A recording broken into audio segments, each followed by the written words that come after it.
তো আজকে বানাচ্ছি ভোলা মাছের ঝোল। দেখুন কিভাবে বানাই। তেল দিয়ে দিলাম, তেলটা গরম হয়ে গেলে মাছটা দেব। তেলটা আবার গরম হয়ে গেছে, তেলটা ভালো করে গরম না হলে মাছটা লেগে যাবে। ভালো করে গরম হয়ে গেছে, এবার আমি দিয়ে দিলাম।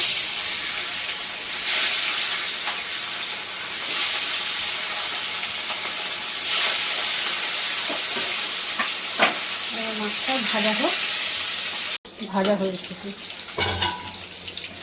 মাছটা ভালো করে ভাজা হয়ে গেছে, এবার মাছটাকে তুলে নেব।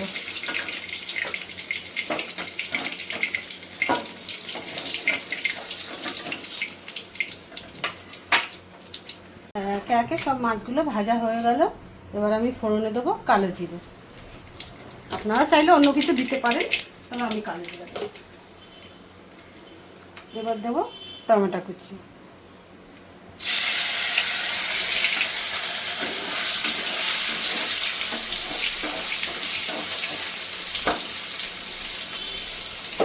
এবার যেহেতু ভোলা মাছে তো সর্ষে পড়ে, তাই আমি দিয়ে দেবো সর্ষে।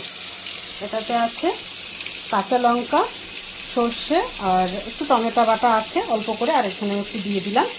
এবার এটাকে আমি জলে গুলবো।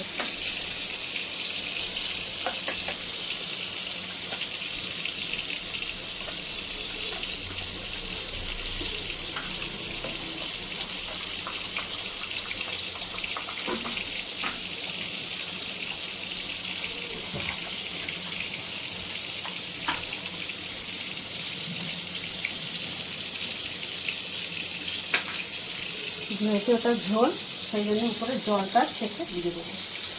নিচে কালো সরষেটা আর দেবো না।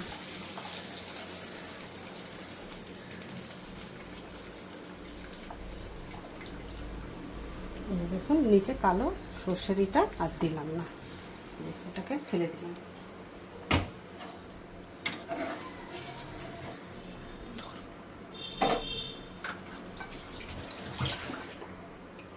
মশলাগুলো দিয়ে দেবো। এটাতে বেশি কিছু মশলা লাগে না, যেহেতু ঝোল।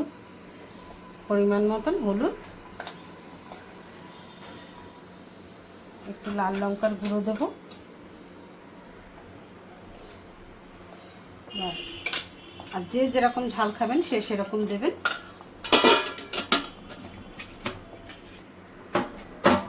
আর পরিমাণ মতো সাথে নুন দেবো।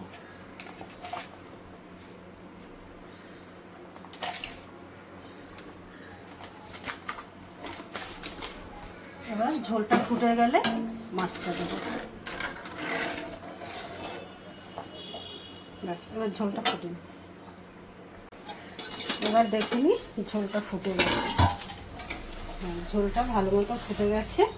এবার মাছটা দিয়ে দেবো।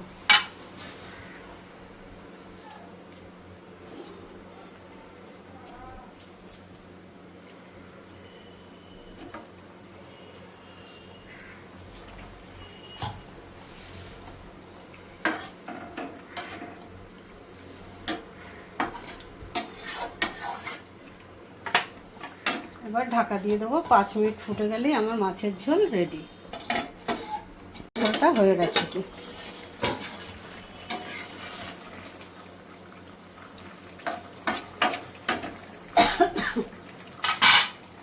হ্যাঁ ঠিকঠাকভাবে মাছের ঝোলটা হয়ে গেছে। এবার ধনেপাতা দিয়ে নামিয়ে দেবো।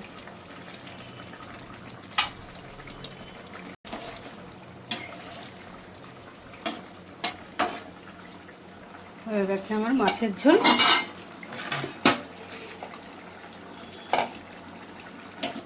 এবার নামিয়ে দিলাম।